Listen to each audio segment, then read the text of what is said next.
Nesse vídeo eu vou falar para vocês tudo sobre a tributação de fundos imobiliários e as 4 regras mais importantes que você tem que saber para não correr o risco de cair na malha fina. Meu nome é Vitor Savioli, eu sou cofundador do Velotex, a plataforma que simplifica todos os seus impostos, e nessa série de 3 vídeos nós estamos gravando em parceria com o pessoal da Ativa para desmistificar aí a parte de investimentos e de tributação para vocês poderem investir bem tranquilos. Então, sem mais enrolação, vamos lá para o vídeo.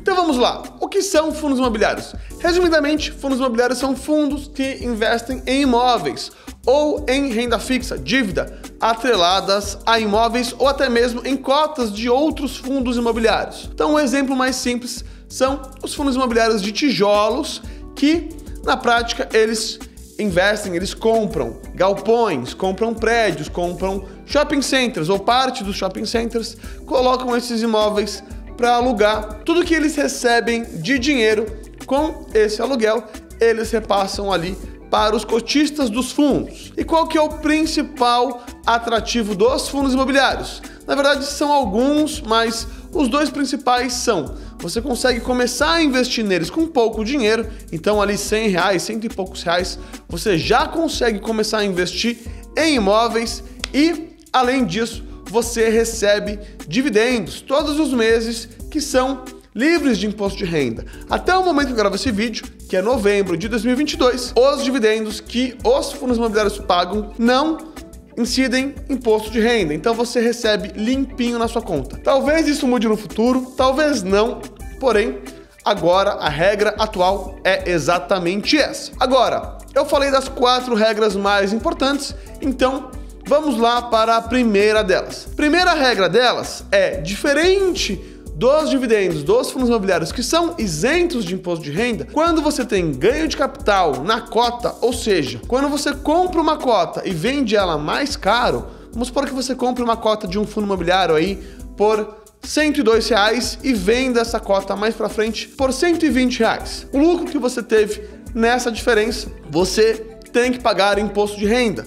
Não tem nenhum tipo de isenção. Qualquer lucro na compra e venda de cotas de fundos imobiliários, você tem que pagar imposto de renda. E qual que é o percentual, a alíquota do imposto de renda? A alíquota é de 20%, tá? Importante aqui, não existe nenhuma faixa de isenção para imposto quando a gente fala em compra e venda de fundos imobiliários. Diferente das ações aqui no Brasil, que a gente tem uma faixa de isenção de R$20 mil em vendas totais dentro do mesmo mês, fundo imobiliário não tem essa regra. Vendeu, teve R$1 de lucro, teoricamente você já tem que pagar esse imposto, beleza?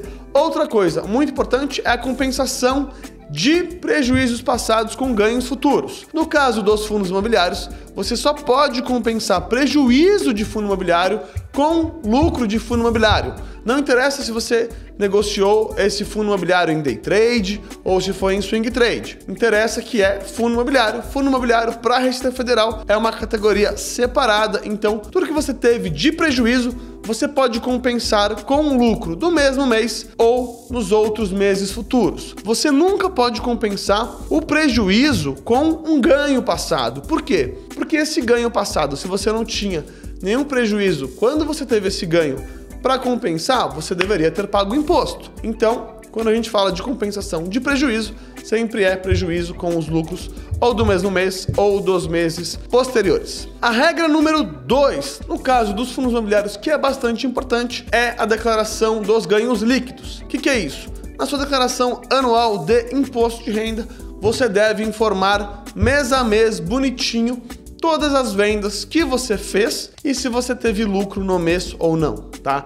Você deve informar lá dentro da aba de renda variável em operações com fundos imobiliários ou fiagros, tá? Você pode juntar as duas coisas ali e é o ganho líquido mês a mês, ou seja, o lucro do mês ou o prejuízo do mês. E a regra número 3 é como declarar os rendimentos obtidos com os fundos imobiliários durante o ano. Muito importante aqui, você vai ter que declarar tudo certinho na aba rendimentos isentos e não tributáveis, utilizando o código 26 e um ponto importante, para cada fundo imobiliário você vai ter que colocar lá o que você recebeu no ano por completo, separadamente de cada fundo. E também um ponto muito importante que a Receita até mudou o entendimento é o seguinte: antigamente a Receita dizia que você tinha que informar ali o CNPJ da fonte pagadora desse dividendo. No caso dos fundos imobiliários, não é raro você encontrar um fundo imobiliário com uma administradora diferente deste fundo e que ela, no caso, é a fonte pagadora. Isso aconteceu até o IRPF referente ao exercício fiscal de 2020, ou seja, o IRPF de 2021. Só que no IRPF deste ano aqui, que a gente fez este ano, no IRPF 2022, referente ao exercício de 2021, a Receita mudou um pouco o entendimento. Ela disse que você pode informar ali o CNPJ do fundo imobiliário. E por quê? Porque ela mudou o sistema. Então, quando você for informar também na parte de bens e direitos, você vai poder linkar que terminei o ano sendo dono deste fundo e este fundo me pagou X de dividendos. Então agora você pode informar o CNPJ do fundo imobiliário nesse caso aqui. Então a Receita mudou o entendimento, a gente realizou aqui uma consulta pública e ela confirmou para informar o CNPJ do fundo imobiliário lá na parte dos rendimentos isentos e não tributáveis. E antes da gente ir para a quarta e última regra, deixe aqui o seu like, deixe aqui o seu comentário, diga se você está gostando desse vídeo e se você tem alguma dúvida até aqui. E a quarta regra da declaração de imposto de renda dos fundos imobiliários é a regra referente à parte de posições de final de ano, ou seja, tudo aquilo que você era dono na virada de um ano para o outro, aqueles fundos que você tinha em carteira quando você comemorou o Réveillon, beleza? Como que você faz para declarar isso? No programa de imposto de renda da Receita, você vai utilizar a aba de bens e direitos e aí você vai escolher o grupo 7, o código 3 e vai colocar lá algumas informações. Primeiro, a razão social deste fundo imobiliário, o CNPJ deste fundo imobiliário, vai colocar o seu preço médio, vai colocar a quantidade, vai colocar também, se você desejar, a corretora onde está custodiado e o CNPJ da corretora que está custodiado também, se você desejar. Importante, o valor que você tem que colocar ali, o custo de aquisição total, sempre é com base em todo o dinheiro que você gastou para investir nesse fundo imobiliário. Não é o valor de mercado que o fundo imobiliário fechou o ano, sempre vai ser o seu custo total de ter investido neste fundo imobiliário. E tem uma quinta regra bônus, que é em relação à amortização dos fundos imobiliários. O que é uma amortização de fundo imobiliário, se você ainda não sabe? Basicamente, o fundo imobiliário, como eu falei, ele pode investir em várias propriedades. Vamos supor que ele venda a participação dele em uma propriedade que seja, ainda que parcialmente, ou seja, ele é dono de um prédio e aí vai vender alguns andares para um outro fundo, por exemplo. Tá? Quando ele faz isso, o que acontece?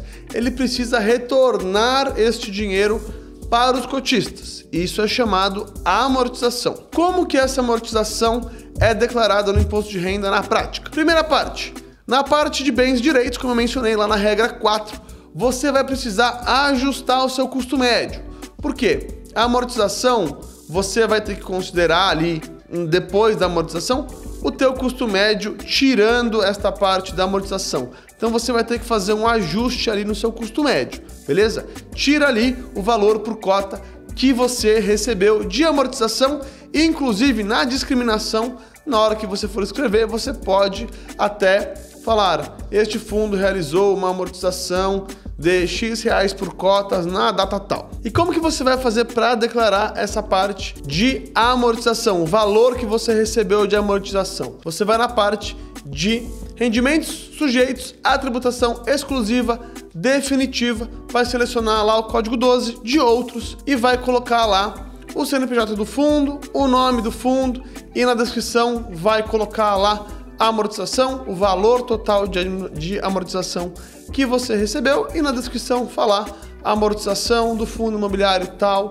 vai declarar lá bonitinho. Agora, como fazer tudo isso de forma simples, fácil e rápida, simplificada? Aqui, pessoal, vou compartilhar a minha tela, então, da área ativa by Velotex para a gente calcular o imposto de renda sobre as transações de bolsa de valores, tá? Pela primeira vez, você vai cair nessa tela de faça a sua integração. O que você vai fazer aqui? Clica no logo da B3, vai subir uma janelinha, segue ali o passo a passo, dê o consentimento para nós acessarmos os seus dados para calcular o imposto de renda, tá legal? Uma vez que você fez isso, você vai cair nessa aba aqui de posições da sua carteira de 31/12/2019. O que é isso? Se você era investidor antes de 2020, ou seja, você investe há algum tempinho já, a gente vai puxar aqui os ativos que você tinha na sua carteira em 31/12/2019. Isso acontece porque a gente só consegue pegar os dados da B3 a partir de 2020. O que você tem que fazer aqui, então, uma única vez? Se esse for o seu caso, vai aparecer aqui os ativos que você tinha em carteira nessa data.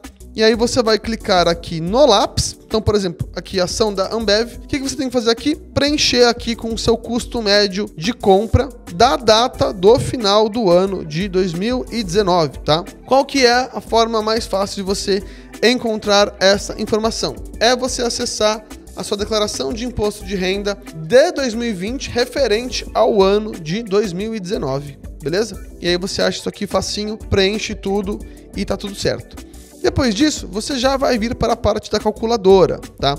E aqui é muito simples, você vai ter que clicar aqui no calendário para selecionar um mês. Qual que é a nossa recomendação? Comece por 2022 e faça aqui, comece em janeiro e calcule tudo na ordem cronológica certinho, porque tendo tudo calculado conosco na nossa plataforma, você vai ter todas as informações corretas para fazer também o seu IR anual, onde a gente gera os relatórios e deixa tudo salvo para você certinho, beleza? Mas vamos lá, vou no mês de novembro aqui. Então, selecionando o mês, a gente tem essa tabelinha resumo que a gente separa em colunas de acordo com a natureza da transação pela Receita Federal. Então, operações comuns é tudo que é swing trade, compra e venda em dias diferentes, exceto fundos imobiliários. Cliquei aqui na direita e aqui a gente tem a parte de day trade. Cliquei na direita de novo, a gente tem a coluna aqui das transações de fundos imobiliários, tá? Caso eu queira ver no detalhe, eu vou clicar aqui, ó, nessa flechinha na parte do histórico de vendas, e aí ele traz aqui todas as transações, todas as vendas feitas neste mês, tá?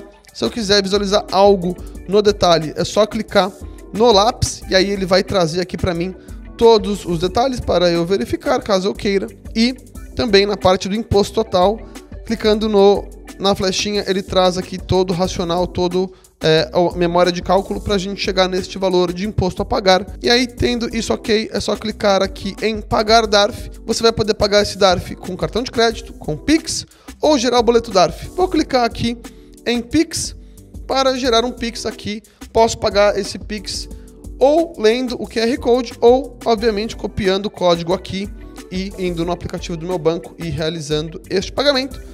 Feito isso, é só voltar aos investimentos. E se você gostou desse vídeo, deixa aqui seu like, deixa aqui seu comentário, se inscreva no canal, ative as notificações no sininho e eu vejo você no próximo vídeo.